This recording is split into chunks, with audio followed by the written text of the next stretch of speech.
दोस्तों Vodafone idea की बात करें तो बहुत ही ज़बरदस्त तेज़ी देखने को मिली फ्राइडे के दिन। और इसके पीछे सबसे बड़ा रीज़न है कंपनी ने मुंबई में 5G सर्विस शुरू कर दी है और बहुत जल्द दूसरे मेट्रो सिटीज़ में भी 5G सर्विस शुरू हो जाएगी। तो वोडाफोन आइडिया तेज़ी से अपनी 5G सर्विस को बढ़ा रहे हैं और साथ में यहाँ पे सरकार के साथ में भी बातचीत कर रहे हैं जो एजीआर बकाया उसको लेकर। यहाँ पे एक बड़ा प्लान नया पेश किया है सरकार के सामने कंपनी ने।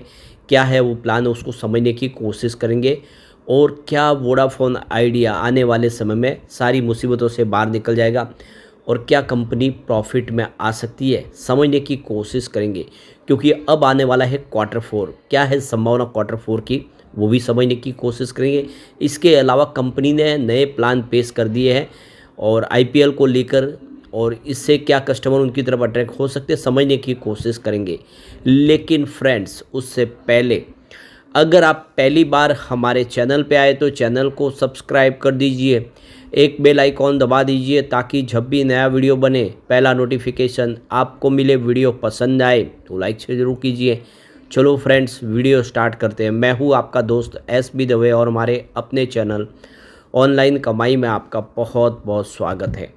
तो सबसे पहले वोडाफोन आइडिया के कारोबार की बात कर ले तो क्लोजिंग फ्राइडे को 7.63 के आसपास रही, जहाँ पे 5.10% की शानदार तेज़ी देखने को मिली। स्टॉक निचले लेवल से काफ़ी रिकवर होता हुआ दिखाई दे रहा है। इसकी परफॉर्मेंस अगर आप देखें, 3 मंथ का जो हाई है इसका वो 10.47 का है। उस लेवल से स्टॉक अभी काफ़ी नीचे है। 1 ईयर का हाई इसका 19.18 का है, जो इसका 5 ईयर का हाई भी है। और लगभग 19 रुपये से स्टॉक ने गिरना शुरू किया, बहुत ज़्यादा गिरा। अब आप देख सकते हो कि इसका जो 3 मंथ का लो है वो 6.87 का है और यहाँ पे 1 ईयर का लो इसका 6.61 का है, यानी लगभग 6.5 रुपये के आसपास स्टॉक आया। वहाँ से स्टॉक ने फिर रिकवरी दिखानी शुरू की है। 3 ईयर का लो इसका 5.80 के आसपास है और 5 ईयर का लो इसका 3 रुपीज़ के आसपास है। अभी आप देख सकते हो कि ये स्टॉक ने लोगों को नुकसान ही करवाया ज़्यादा करके देखेंगे तो, और बहुत सारे लोग हैं जो 19 रुपये में फंस गए।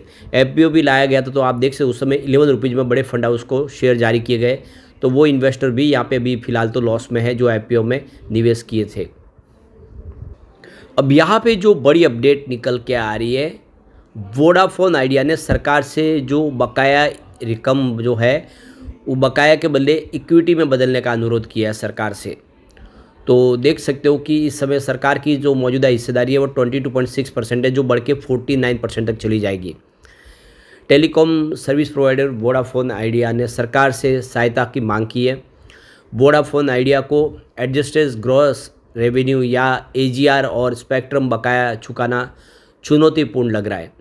11 मार्च को दूरसंचार सचिव नीरज मित्तल को एक पत्र भेजा गया है जिसमें वोडाफोन आइडिया ने सरकार से अपने बकाया में से कुछ रकम को इक्विटी में बदलने का अनुरोध किया है।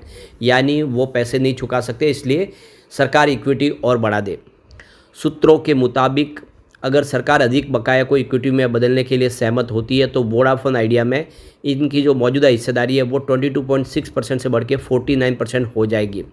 सूत्रों ने बताया कि कंपनी 36,950 करोड़ रुपए के एजीआर और स्पेक्ट्रम के बकाये के लिए समाधान की मांग कर रही है, क्योंकि उन्हें अगले कुछ सप्ताह में तुरंत 13,089 करोड़ रुपए का पेमेंट करना है। वोडाफोन आइडिया ने स्पष्ट रूप से कहा था कि उनके पास बकाया चुकाने की क्षमता नहीं है और उसने 2021 दूरसंचार राहत पैकेज के तहत राहत मांगी है। एनडीटीवी प्रॉफिट ने वोडाफोन आइडिया से संपर्क किया और अभी फ़िलहाल इसका कोई जवाब नहीं आया है।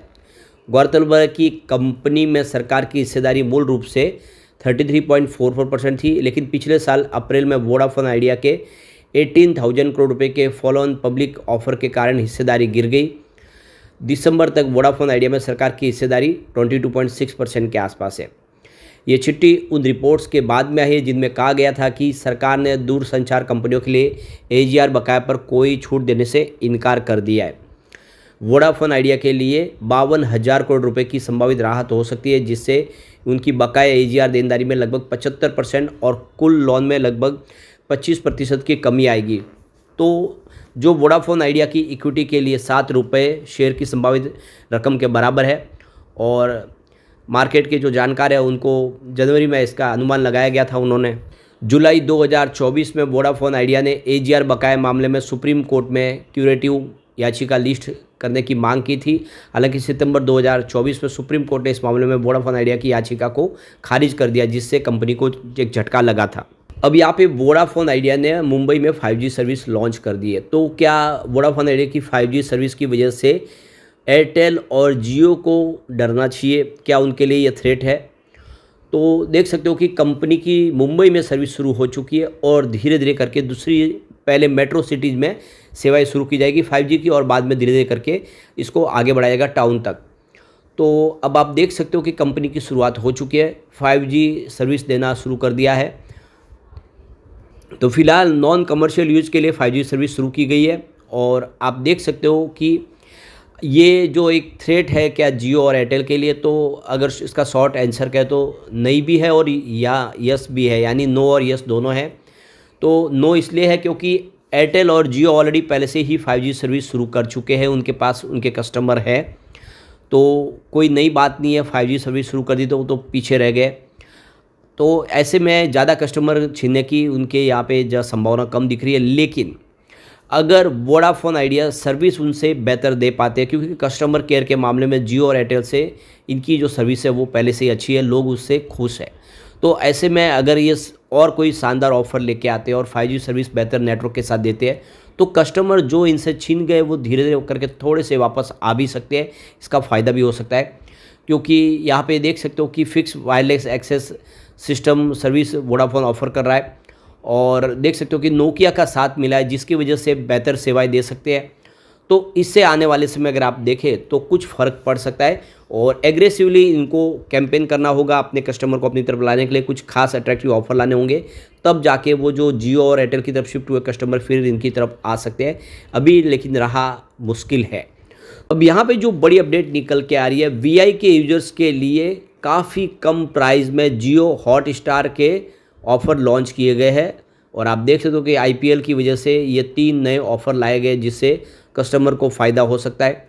और आप देख सकते हो कि यहाँ पे इंडियन प्रीमियम लीग 2025 की शुरुआत 22 मार्च से शुरू हो रही है, और इसको देखने के लिए जियो हॉटस्टार आपके पास होना चाहिए। IPL सब लोग देख पाए, इसके लिए वोडाफोन आइडिया ने 3 नए किफ़ायती जियो हॉटस्टार सब्सक्रिप्शन के साथ में प्लान को लॉन्च कर दिया है। इन प्लान्स में जियो हॉटस्टार का बेनिफिट दिया जा रहा है। तो इस नए प्लान के तहत 239 रुपीज़, 399 रुपीज़ और 101 रुपीज़ के 3 पैकेज दिए गए हैं। और इनमें से जो 101 रुपये वाला वो प्लान डेटा वाउचर है, जबकि थ्रू 239 और 399 plan active service validity plan है। तो इनके माध्यम से आप जियो हॉटस्टार के माध्यम से IPL के मज़े ले सकते हैं। और यहाँ पे वोडाफोन आइडिया का जो 101 रुपये वाला प्रीपेड प्लान है उसमें 5G डेटा के साथ लॉन्च किया गया है। इस प्लान की जो वैलिडिटी है वो 30 दिनों की है। इस प्लान के अंदर 3 महीनों का जियो हॉटस्टार मोबाइल सब्सक्रिप्शन का बंडल भी दिया जा रहा है साथ में। तो कुल मिला के कस्टमर अपनी तरफ लाने के लिए पूरी कोशिश की जा रही है। और अब आने वाला है, देख सकते हो कि Q4। उम्मीद है कि Q4 पहले से कुछ बेहतर होगा।